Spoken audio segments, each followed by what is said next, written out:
Hey, hey, hey, happy 2021. Goodbye 2020.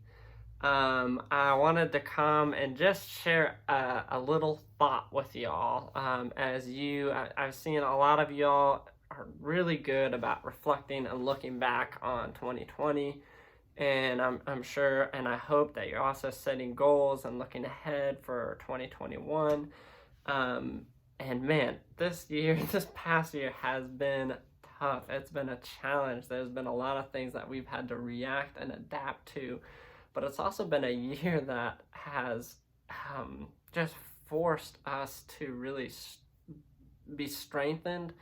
I think there's been a lot of growth in this year, and a lot of opportunities to grow, and there will be a lot of opportunities to grow in the coming year.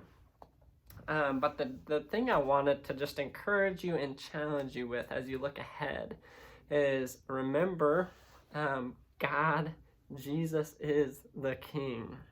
He is on his throne. He is bringing his kingdom here on earth as it is in heaven. That's his objective.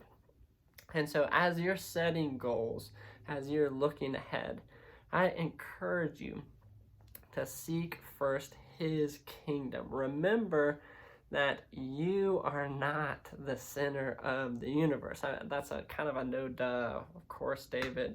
But man, how often do we build our lives and we kind of plan our lives like that is the case, that we are kind of the center of all this. And I've been guilty of that too. And God just kind of just gave me that reminder earlier, I think it was this morning or yesterday, that man, yeah, God, you are the center of all this, and I'm coming alongside of what you're already doing. And so I just encourage you, as you're setting goals, set practical, tangible goals, reading your Bible through, but also like things like, I want to run a marathon this year. That's not necessarily a spiritual goal, but you can set those goals. But as you're thinking about, as you're praying about, what do I want to accomplish? What do I want to do in 2021?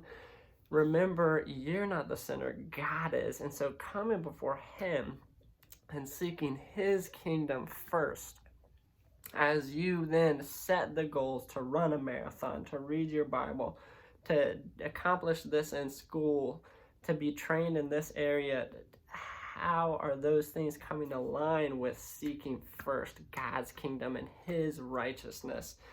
And then the worries, and God is going to provide what you need. He is faithful. He knows what you need, and we don't need to be anxious about those things like the rest of the world is anxious about. That's what makes us different, because we're not centered on ourselves. We're centered on our King. And so as you're thinking about this year coming, I encourage you to seek first his kingdom. And I pray that this year coming up is one that is filled with growth, with blessing, not necessarily in material wealth or material or whatever, but in the blessing of acknowledging and enjoying the presence of God with you. And so I love you guys, and I'm looking forward to getting together again with you in the coming weeks. So, and you'll hear more and hopefully in a couple days here. All right, we'll see ya.